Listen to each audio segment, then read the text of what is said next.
Salut à tous et aujourd'hui nous voici pour le deuxième épisode de la série où je fais un retour sur l'évolution de mon portefeuille et dividendes mensuels. Dans cette vidéo nous allons simplement analyser les chiffres du mois de juillet.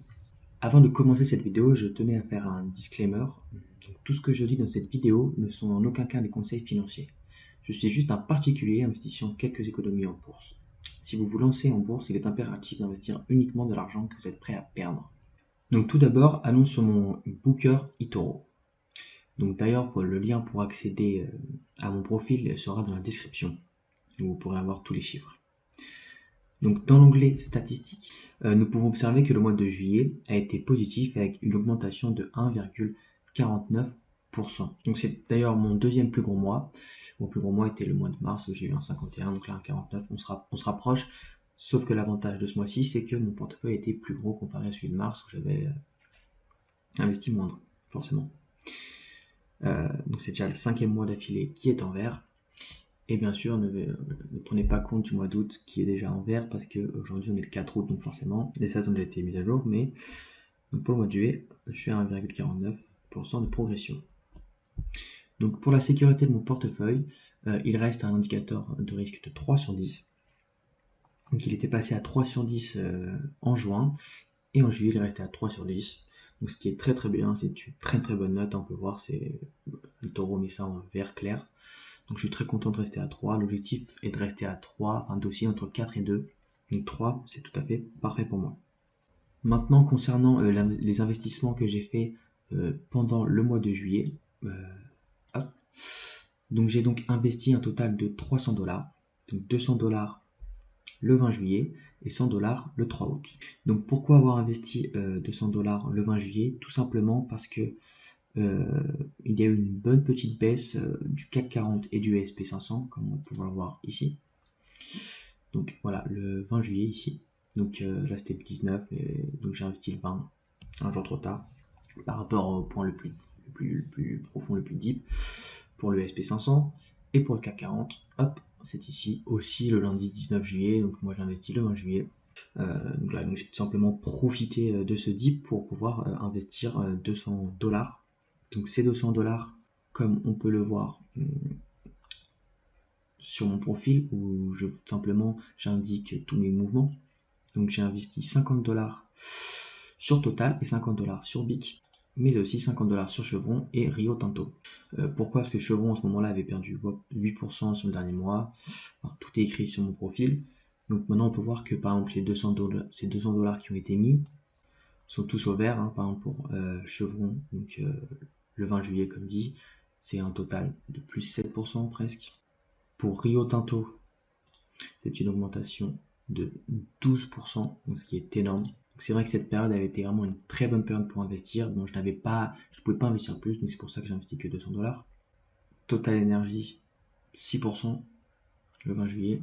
Et enfin, BIC, un total de 6% aussi à peu près. Donc c'est pour ça que je vous invite à suivre mon compte eToro, ou simplement voilà, chaque jour où j'achète des actions, vous aurez un petit post sur mon profil qui dit ce que j'ai acheté. Donc si jamais vous voulez, voilà, vous avez un portefeuille sur un autre booker ou quoi que ce soit, vous pouvez avoir mes infos en temps réel. Après, le plus simple est simplement faire du copy portfolio sur mon profil eToro. Et du coup, maintenant pour les 100 $ investis, donc c'est-à-dire le 3 août, donc c'est-à-dire hier, j'ai investi sur l'entreprise Store, donc ici. Donc là, pour l'instant, je suis en perte parce que tout simplement avec le spread, c'est normal. Donc on verra dans les jours à suivre. Mais tous les indicateurs que j'utilise pour analyser une action sont au vert pour cette entreprise. De plus, son dividende est de presque 4%, donc c'est énorme. Donc c'est pour ça que j'ai investi 100 $ sur cette entreprise. Affaire à suivre. Ça, c'est plutôt à la fin du mois de juillet, début août. Donc c'est pour ça que pour l'instant, ce n'est pas encore au vert. Donc maintenant, c'est fini le blabla. On va passer aux choses sérieuses. On va parler chiffres, on va parler concret, on va parler dividendes, avec comme nouvel outil un Excel que j'ai tout simplement construit. Un nouveau Excel, vous vous rappelez du dernier Excel, je sais pas, le dernier épisode, il y avait juste une feuille toute banale, toute moche. Maintenant, il y a pas une feuille, mais 7 feuilles. Donc je vais simplement vous expliquer chaque feuille et on va pouvoir analyser chaque nouveau mouvement. Mais tout d'abord, avant de passer sur le courtier, on va voir que sur mon portefeuille, j'ai un gain d'attente d'à peu près 120 $, donc ce qui représente 3,54% de mon montant total investi, avec des dividendes qui tombent chaque jour. Donc c'est pour ça que j'ai un solde disponible de 6,41, c'est à cause des dividendes, enfin c'est grâce aux dividendes. Donc ce n'est pas encore assez, parce que le minimum pour investir sur eToro sur une action c'est 50 $, donc j'attends d'atteindre ce montant pour pouvoir réinvestir ce montant. Donc maintenant, trêve de blabla, on passe sur Excel. Donc la première page de mon Excel est un peu inutile pour vous, c'est tout simplement toutes mes rentrées d'argent avec la date, le montant en euros, le montant en dollars et donc le taux de change dollar-euro. Donc avec toutes ces informations, on va pouvoir avoir le montant total de dollars que j'ai investi sur eToro et aussi le montant en euros avec le taux moyen d'échange dollar-euro. Donc ces chiffres vont être utiles par la suite pour toutes les autres feuilles afin d'analyser ma plus-value en euros, en dollars. Donc deuxième page de mon Excel, simplement mon portefeuille.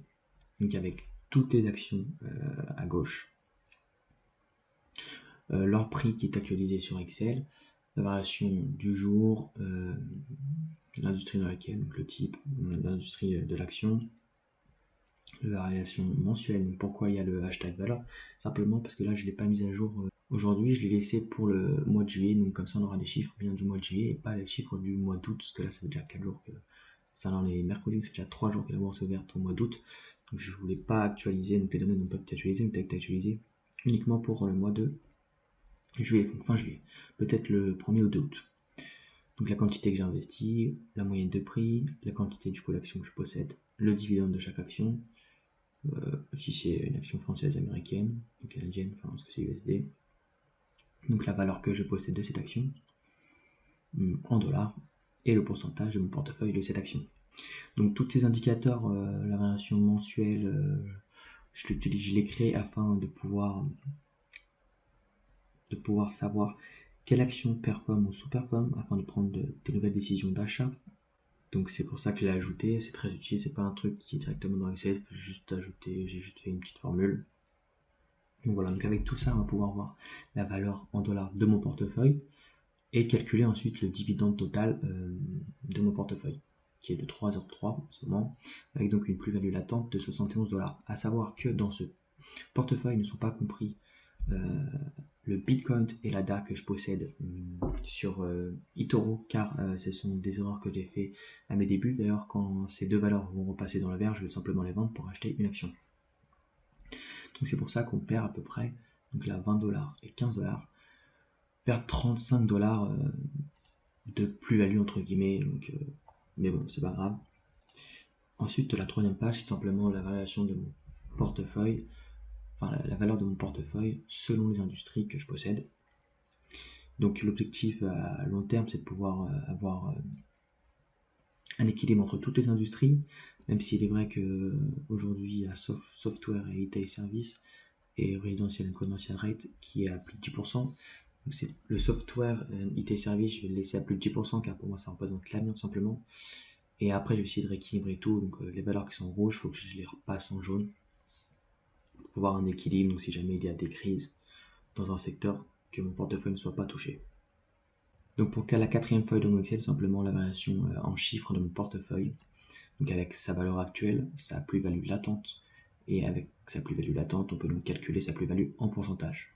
Donc la valeur par rapport à juin, par rapport au mois dernier, a augmenté de 300 $. Ce qui est normal, j'ai injecté 300 $. Donc ce n'est pas une surprise, donc c'est pour ça que ce chiffre n'est pas très représentatif. Comme on peut le voir sur la courbe, donc forcément normalement ça va être tout le temps en constante augmentation, à part si j'ai des grosses pertes pour quelques mois. Mais comme on l'a vu auparavant dans eToro, j'ai gagné ce mois-ci, donc c'est normal. Donc ensuite la plus-value latente, donc il y a une baisse, c'est normal, comme je vous l'ai dit auparavant, je n'ai pas compris les cryptos qui a été compris pour le mois de juin parce que j'ai analysé par rapport aux chiffres d'eToro et non mon Excel. Donc on devrait rajouter 35 $, ce qui nous ferait passer à 100 $ à peu près, donc il y a bien une augmentation. Mais par la suite, vous verrez, on pourra comparer ce chiffre correctement pour le mois d'août, car les cryptos ne sont toujours pas compris, ou si jamais elles repassent en vert, elles seront vendues, et donc il y aura une grosse plus-value d'un coup. Ensuite, la cinquième feuille, c'est donc les dividendes. Donc Le pourcentage est passé de 2,80% à 3%, donc c'est tout simplement énorme en un mois d'augmenter son dividende comme ça, donc c'est très très positif.